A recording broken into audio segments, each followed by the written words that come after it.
مساء الخير، انا كريستين. لو اول مره تشوفوني لايك للفيديو واشترك للقناه. النهارده هنعمل وصفه بطاطس يعني رهيبه. زي البطاطس اللي بتبقى تحت الفراخ واللحمه، بس البطاطس دي من غير فراخ ولا لحمه ولا سمك ولا اي حاجه. طعمها حلو خالص، ريحتها فظيعه. اللون الاحمر اللي هي واخداه ده والحاجات الحمراء فيها دي مش طماطم. دي حاجة هقولها لكم لما اقول المقادير. بصوا ريحتها جايبة اخر الشارع، وتنفع صيام وتنفع كمان لو هتاكلوا مثلا تاخدوا معلقتين ثلاثة لو عاملين نظام صحي، لانه ما فيهاش غير معلقة زيت واحدة وزيت زيتون. الوصفة سهلة خالص، بس نلتزم بالمقادير. كل المقادير اللي انا بقولها في الفيديو، في الفيديو ده بالاخص المقادير كلها مهمة. تمام، ما ينفعش نبدل حاجة بحاجة. تمام، لما يكون في حاجة بتتبدل او ليها بديل انا بقول لكم. تمام، انا هنا عندي كيلو بطاطس. تمام، عندي طبعا هنغسله ونقشره دلوقتي. عندي بصلة وحوالي 8 قرون فلفل احمر بارد، ده مكون اساسي. وملح معلقة صغيرة ومعلقة كبيرة توم بودرة، اهم حاجة توم بودرة. ونص معلقة زعتر ونص معلقة فلفل اسود، وهناخد معلقة زيت زيتون. تمام، الفلفل الاحمر برضو ده ضروري خالص في الوصفة بتاعتي النهاردة، ما ينفعش نبدله بأي حاجة تاني. تمام، هحط الفلفل الأحمر، على فكرة طعمه مسكر وبارد. هنحط الفلفل الأحمر والبصلة، بصلة واحدة على كيلو بطاطس. تمام، هنفرمهم فرم خشن، احنا مش عايزينهم فرم ناعم. على فكرة الفلفل الأحمر ده اللي هو ده الكيلو ب5 جنيه منه. كمان حلو في تتبيلات اللحمة والفراخ، بيدي نكهة وطعم فظاع خالص. تمام، كيلو الفلفل انا قلت لكم 5 جنيه. لو ما فيش ممكن تستخدمي فلفل رومي احمر، بس تمنه غالي خالص، وصل حوالي 30 جنيه. تمام، اما ده رخيص ب5 جنيه. انا حطيت كل التوابل اللي قلت لكم عليها مهمة خالص، ونحط حوالي معلقة زيت زيتون كبيرة. احنا مش هنحط مية في الوصفة بتاعتنا، مش هنحط اي حاجة. والبطاطس هتستوي وهتبقى مشوية وطعمها حلو خالص وطرية، يعني زي الزبدة. هنشوف هنعمل ايه دلوقتي. انا بقلب كل المقادير معايا.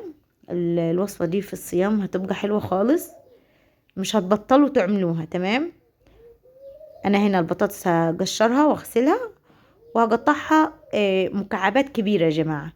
ما تخافوش، البطاطس هتستوي وهتبقى حلوة خالص، لان احنا هنحطها في كيس حراري.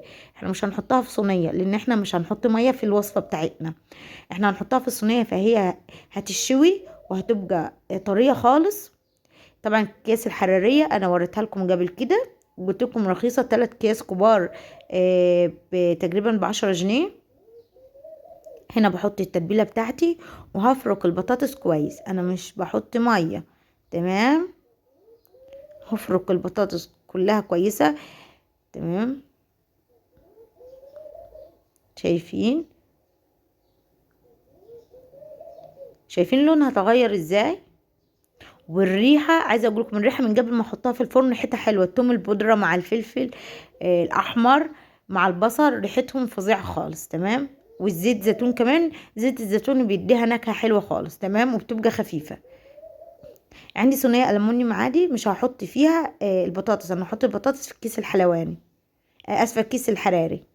هو الباكت مكتوب عليه حلواني فانا بتلخبط. الكيس حراري. الكيس هنا بيشيل حوالي 3 كيلو بطاطس. تمام، الكيس كبير خالص، يعني ده الحجم الكبير، 3 اكياس، الباكت ب10 جنيه. تمام. تمام، طبعا هربط الكيس كأني بعمل فراخ او لحمة،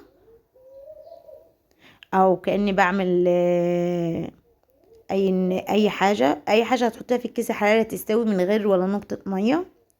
طبعا بعد ما بربط الكيس بخرم الكيس كام خرم علشان يدخل الفرن وما ينتفخش ويفرجع في الفرن. تمام، هنسيبها ساعة الا تلت على على نار متوسطة في الفرن، رف وسط. هنشغل من تحت بس رف وسط. دي بعد ما طلعت، بصوا ريحتها فظيعة، شايفين؟ بصوا مستوية ازاي، مفيش واحدة مش مستوية، كله مستوي، كل واخد نفس درجة الحرارة، مستوي خالص وطعمها حلو خالص. بصوا انا عايزة بس اوريكم ان هي، بصوا البطاطس دابت. البطاطس دايبة وحلوة خالص يا جماعة.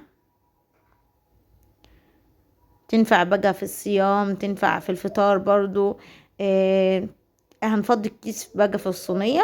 خلاص الكيس مش محتاجينه، هنفضي الكيس في الصينية كده. خلاص الوصفة بتاعتنا خلصت. انا بس حابة اوريكم طعم البطاطس وشكلها. بصوا اللون بتاعها،